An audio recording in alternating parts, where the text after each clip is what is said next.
Virtual reality and journalism. They may seem like two concepts that do not share an immediate link, but you'll be surprised by how a growing number of news outlets are turning to VR as their new growth medium. Virtual reality taking journalism by storm. Our news feature tonight with Kwon Jang-ho. Virtual reality is on the rise. In this year's launch of the latest smartphones by Samsung and LG, virtual reality headsets were pushed as one of the key pieces of tech gear to have. The Oculus Rift, HTC Vive and PlayStation VR headsets are all due for release before the end of the year as well. VR content is being created to span various formats, from video games to films. But one new content platform that has emerged is VR journalism. In 2014, Nonny de la Pena, a journalist known as the Godmother of VR news reporting, was commissioned by the World Economic Forum to produce Project Syria, an immersive non-fiction narrative depicting the plights of Syrian refugees. Not only did it receive rave reviews, it showed the possibilities of how the technology can shed more insight on current issues. Since then, interest has grown around the world. The New York Times, the Associated Press, BBC and others have also ventured into VR content and are exploring the possibilities. Journalism has had a significant paradigm shift from following a creator-centered approach to a user-centered one. I think VR journalism is one that represents that change the best.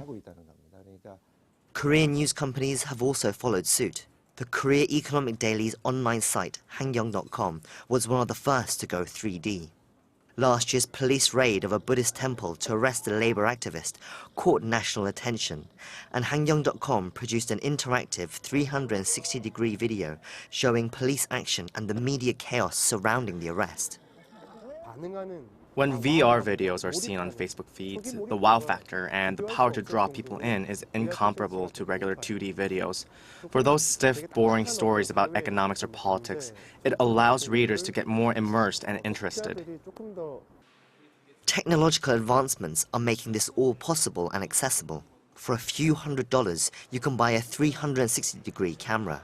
Link it with a smartphone and you're ready to make VR films.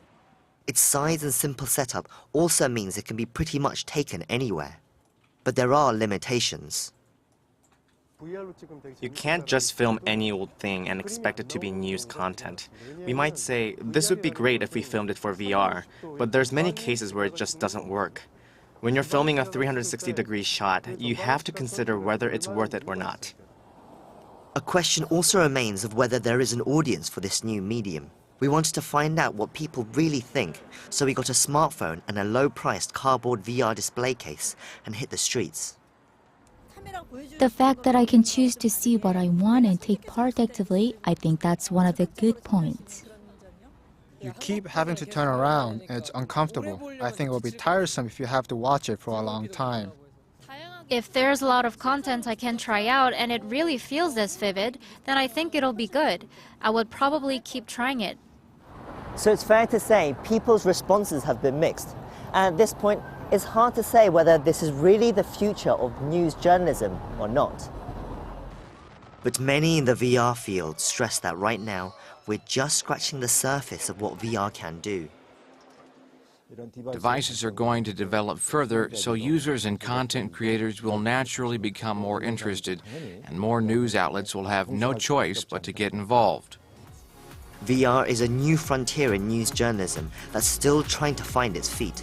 But much like video and the internet did before, it's bringing a fresh perspective in telling people's stories and presenting issues, which is difficult to overlook. Kwon Jang-ho, Arirang News.